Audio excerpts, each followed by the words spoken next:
प्यारे भाइयों बहनों और मेरे बच्चों, अब हम गीता के 5वें अध्याय के 4थे श्लोक का अध्ययन करेंगे। आप जानती हैं कि आजकल हम गीता का अध्ययन कर रहे हैं, अर्थ समझने की कोशिश कर रहे हैं कि श्री कृष्ण भगवान हमें क्या समझा रहे हैं, वे क्या कहना चाहते हैं कि अर्जुन की समझ में आ जाए और खड़ा होकर युद्ध करना शुरू कर दें। तो उसी समझाने के क्रम में हम भी समझ रहे हैं, उसको समझा रहे हैं, हमारी भी समझ में आ रहा है। तो इसलिए गीता का अध्ययन करना बहुत पुण्य का काम है। हम लोगों को गीता का पाठ करना चाहिए। अगर गीता का पाठ नहीं कर पाते तो 1 वीडियो 2 वीडियो मेरी रोज़ देख लीजिए गीता की। आज गीता के महात्म्य का भी वीडियो डाले हैं, उसको भी पढ़ेंगे, उसको भी सुनेंगे तो आपको पुण्य लगेगा। उस वीडियो से ये लाभ होगा कि आदमी को मोक्ष मिल जाता है, दूसरे को भी मोक्ष मिल जाता है। जैसे कोई किसी योनि का पाप भुगत रहा है तो उस पाप से मुक्ति मिल जाती है।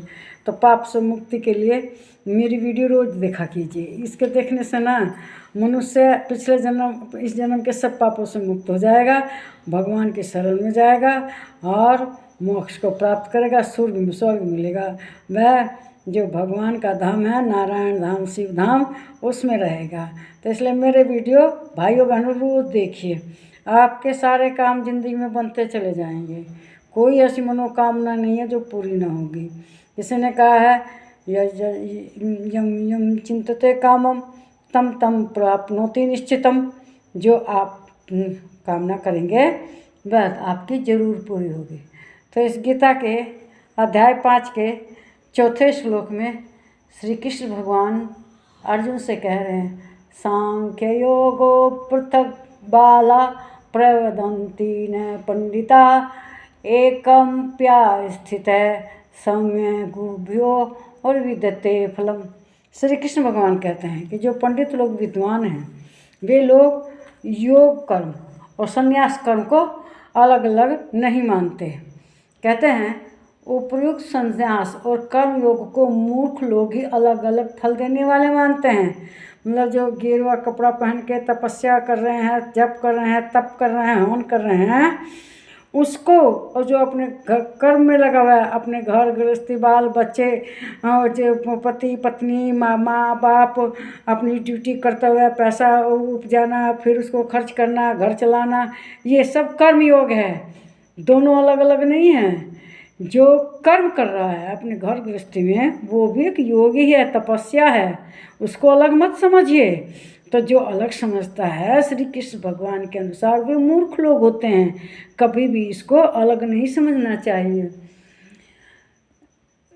पंडित जन क्योंकि दोनों में से एक कर्म और सम्यक प्रकार से स्थित पुरुष दोनों के फल रूप परमात्मा को प्राप्त होते हैं।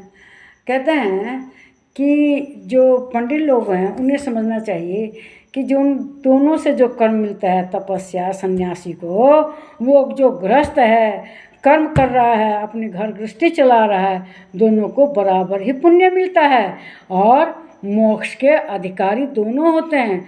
भगवत परम ब्रह्म के, परमात्मा के शरणागत होने के दोनों अधिकारी हैं। ये नहीं जिसने शादी की, बाल बच्चे हैं, वो अधोपापी है, नहीं, वो भी धर्मात्मा है, वह भी अपने कर्तव्य कर्म करता है जो गृहस्थ में है।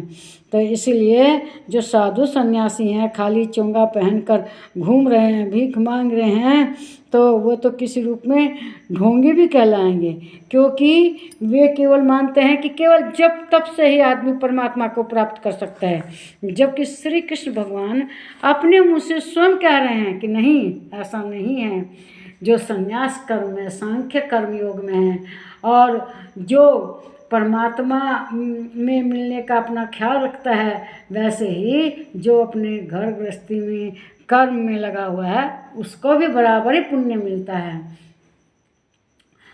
जो अपना असली फीलिंग है संसार के काम में वह महसूस होती है। मान लीजिए किसी का माता बीमार है, वह उसकी सेवा करती है, माँ ठीक हो जाती है, उसके सिर पर हाथ फेरती है, तो उसे भगवान का आशीर्वाद जैसा ही महसूस होता है, उसकी फीलिंग ऐसी हो जाती है। तो कि उसे परमात्मा मिल गया है। और असली सन्यासी वह नहीं है जो गेरुआ कपड़ा पहन के घूम रहा है और कहता कि नहीं मैं ही असली परमात्मा को पाऊंगा। ऐसा नहीं है।